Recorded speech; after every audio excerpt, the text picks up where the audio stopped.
ಮೀನ ರಾಶಿ. ಆಗಸ್ಟ್ 2026 ತಿಂಗಳ ನಿಮ್ಮ ವೈದಿಕ ಮಾಸಿಕ ಭವಿಷ್ಯ. ನಿಮ್ಮ ದೀರ್ಘ ಶನಿ ಋತುವಿನ ಅತ್ಯಂತ ಕಠಿಣ ಘಟ್ಟ ಈ ತಿಂಗಳು ಸಾಗುತ್ತದೆ. ಗುರುಸ್ವರೂಪಿ ನಿಮ್ಮದೇ ರಾಶಿಯಲ್ಲಿ ಹಿಮ್ಮುಖವಾಗಿ ಚಲಿಸುತ್ತಾ ತಾಳ್ಮೆಯನ್ನು ಕೇಳುತ್ತಾನೆ. ವೇಗವನ್ನು ತಗ್ಗಿಸುತ್ತಾನೆ ಮತ್ತು ಅನಗತ್ಯವಾದದ್ದನ್ನು ಕಳಚುತ್ತಾನೆ. ಆದರೆ ನೀವು ಬೆಂಬಲವಿಲ್ಲದವರಲ್ಲ.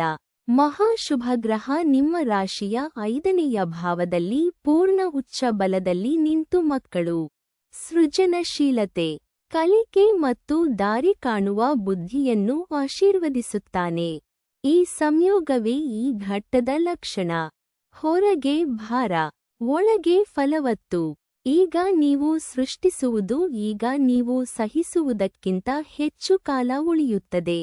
ವೃತ್ತಿ ಮತ್ತು ಕೆಲಸ ನಿಧಾನ ಮತ್ತು ಶ್ರಮದಾಯಕ. ತಕ್ಷಣ ಕೊಡುವುದಕ್ಕಿಂತ ಹೆಚ್ಚು ನಿಮ್ಮಿಂದ ಕೇಳುತ್ತದೆ. ಮನ್ನಣೆ ಕೆಲಸದ ಹಿಂದೆ ಉಳಿಯುತ್ತದೆ. ಸೃಜನಶೀಲ ಮತ್ತು ಶೈಕ್ಷಣಿಕ ಕೆಲಸ ಸ್ಪಷ್ಟ ಅಪವಾದ. ಅದು ನಿಜವಾಗಿಯೂ ಚೆನ್ನಾಗಿ ಸಾಗುತ್ತದೆ. ಈ ತಿಂಗಳು ದಿಕ್ಕಿನ ಬದಲಾವಣೆಯನ್ನು ಒತ್ತಾಯಿಸಬೇಡಿ. ಇರುವುದನ್ನು ಪರಿಷ್ಕರಿಸಿ. ಆರ್ಥಿಕ ಮತ್ತು ಸಂಪತ್ತು ಶಿಸ್ತು ಬೇಕು. ಆದಾಯ ನಿಭಾಯಿಸಬಲ್ಲದು ಆದರೆ ಖರ್ಚು ಮತ್ತು ವಿಳಂಬ ಅದನ್ನು ಪರೀಕ್ಷಿಸುತ್ತವೆ. ಸಾಲ ಮತ್ತು ಹೊಣೆಗಾರಿಕೆ ತೀರಿಸಲು 2ನೇಯ ಅರ್ಧ ಸ್ವಲ್ಪ ಸುಲಭ. ಹೊಸ ಬದ್ಧತೆ ಬೇಡ. 5ನೇಯ ಭಾವದ ಆಶೀರ್ವಾದವಿದ್ದರೂ ಊಹಾ ವ್ಯಾಪಾರ ಸಂಪೂರ್ಣ ಬಿಡುವುದೇ ಒಳ್ಳೆಯದು. ಅದು ಜೂಜಿಗಲ್ಲ. ಸೃಜನಶೀಲತೆಗೆ ಅನುಕೂಲ.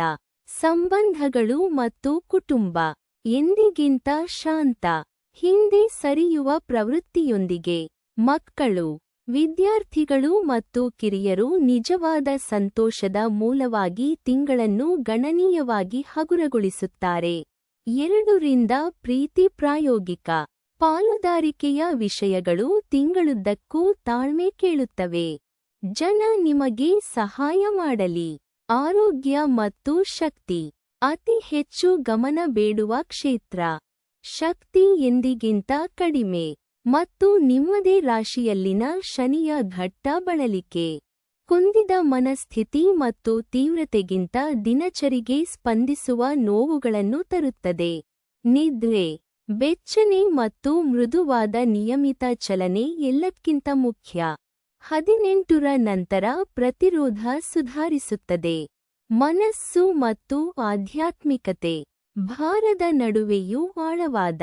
ಚಿಂತನಶೀಲ ಮತ್ತು ನಿಜವಾಗಿಯೂ ಫಲದಾಯಕ. ಅಧ್ಯಯನ, ಸೃಜನಶೀಲ ಕೆಲಸ ಮತ್ತು ಶಾಂತ ಸಾಧನೆಗೆ ಬಲವಾದ ತಿಂಗಳು. ಈ ಅಂತರ್ಮುಖತೆ ಸರಿಪಡಿಸಬೇಕಾದ ಲಕ್ಷಣವಲ್ಲ. ಅದೇ ಈ ಋತುವಿನ ಉದ್ದೇಶ ಮತ್ತು ಅದು ನಿಜವಾದ ಕೆಲಸ ಮಾಡುತ್ತಿದೆ. ವಾರ 1 ಆಗಸ್ಟ್ 1ರಿಂದ 7. ಕಡಿಮೆ ಶಕ್ತಿ ಆದರೆ ಸೃಜನಶೀಲವಾಗಿ ಜೀವಂತ. ಆಗಸ್ಟ್ 3ರಿಂದ 5ರ ಸುಮಾರಿಗೆ ನಿಮ್ಮ ರಾಶಿ ಬೆಳಗುತ್ತದೆ. ವೇಗ ಹೊಂದಿಸಿಕೊಳ್ಳಿ. ವಾರ 2 ಆಗಸ್ಟ್ 8ರಿಂದ 14. ಹೆಚ್ಚು ಸ್ಥಿರ ಮತ್ತು 13ರಂದು ಸೃಜನಶೀಲತೆಯ ಆಶೀರ್ವಾದ ಬಹಿರಂಗವಾಗುತ್ತದೆ. 14ರಿಂದ ವಿವರ ಪರಿಶೀಲಿಸಿ. ವಾರ 3 ಆಗಸ್ಟ್ 15ರಿಂದ 21. 18ರ ನಂತರ ಆರೋಗ್ಯ ಮತ್ತು ತ್ರಾಣ ಸುಧಾರಿಸುತ್ತವೆ. ಪ್ರಾಯೋಗಿಕ ಕೆಲಸಕ್ಕೆ ಉತ್ತಮ ಅವಧಿ. ವಾರ 4 ಆಗಸ್ಟ್ 22ರಿಂದ 28. ಶಾಂತ ರೀತಿಯಲ್ಲಿ ಉತ್ಪಾದಕ. ಅಧ್ಯಯನ ಮತ್ತು ಸೃಜನಶೀಲ ಕೆಲಸ ಮುಗಿಸಲು ಒಳ್ಳೆಯದು. ವಾರ 5 ಆಗಸ್ಟ್ 29ರಿಂದ 31. ಆಗಸ್ಟ್ 30ರಿಂದ 31ರ ಸುಮಾರಿಗೆ ನಿಮ್ಮ ರಾಶಿ ಮತ್ತೆ ಬೆಳಗುತ್ತದೆ. ಮೃದುವಾದ, ಆಶಾದಾಯಕ ಮುಕ್ತಾಯ. ನಿಧಾನವಾಗಿ ಸಾಗಿ ಮತ್ತು ಏನನ್ನಾದರೂ ಸೃಷ್ಟಿಸಿ. ಈ ಋತು ಬಹಳಷ್ಟನ್ನು ತೆಗೆದುಕೊಳ್ಳುತ್ತದೆ ಆದರೆ ಪ್ರತಿಯಾಗಿ ನಿಮ್ಮ ಕಲ್ಪನಾಶಕ್ತಿಯನ್ನು ಕೈಗಿಡುತ್ತಿದೆ. ವಿಶ್ರಾಂತಿ, ಬೆಚ್ಚನೆ ಮತ್ತು ಸ್ಥಿರವಾದ ದೈನಂದಿನ ಲಯ ಇದೇ ಈ ಘಟ್ಟದ ಸಂಪೂರ್ಣ ಪರಿಹಾರ.